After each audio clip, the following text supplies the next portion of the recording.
Okay, we're on day 7 because it's December 7th. Makes it day 7. It's 1 week. Today's gift,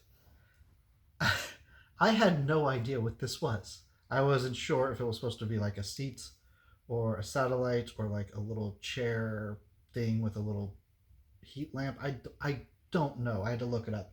It turns out it was it's like an outpost. It's a little outpost for a little clone guy here to sit in and be like, bang, bang, bang. I have an outpost with a radio tower. That's what that is.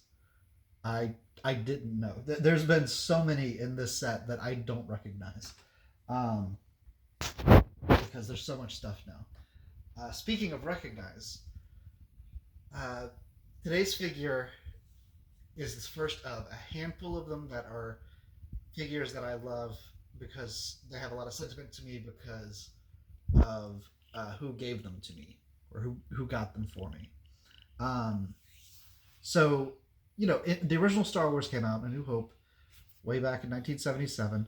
The only two big name actors in it were Alec Guinness and Peter Cushing. Um, I don't know if she actually is, but apparently my mom has a deep appreciation for like the Hammer horror films because she recognizes Peter Cushing a lot. And anytime she sees Peter Cushing in something, she points him out as being from those Dracula movies, none of which I have seen. I really need to get on those. Same thing with whenever she first saw Christopher Lee, who would go on to play Count Dooku. When she saw him in Sleepy Hollow, she was like, "That's Christopher Lee. It's from them Dracula movies." And it's like, all right, sure. So, whenever I was still in the midst of casually collecting these figures and everything, one time we were at Walmart in 1998. I do remember it was 1998 because I was looking specifically for Lost in Space toys. Please don't judge me. Um, and she saw this figure, which is uh, Peter Cushing. It's Grand Moff Tarkin, as played by Peter Cushing. And the figure actually said, like, it had like a note on it saying like first time in the line or something like that, first figure of the character or something like that. And she got really excited and insisted, "You need to get Peter Cushing." And I was like, "Grand Moff Tarkin?" She was like, "No, Peter Cushing."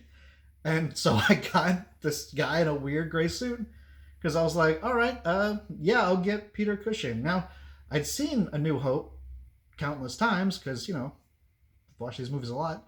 But it was one of those, "oh, it's that guy" type things where I kind of recognized him, but once I had the toy of him, I started thinking about it more and being like, "oh, that guy," which is going to happen a lot with some of these figures. A lot of them are going to be like, "oh, that guy," because of the familiarity that comes with having the toys.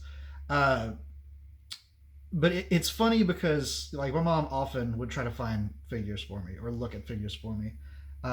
This is not the only Grand Moff Target she's bought me.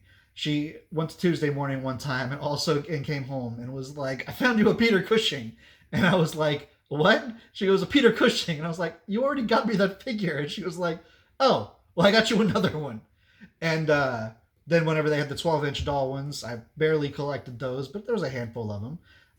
And again, she saw that one and was like, "Get the Peter Cushing." So now, actually, anytime I see a Peter Cushing or Grand Moff Tarkin, excuse me, Grand Moff Tarkin action figure, even if it's like young Tarkin, whenever he's played by a different actor or a cartoon character, I still think of my mom being like, "It's Peter Cushing. Get the Peter Cushing."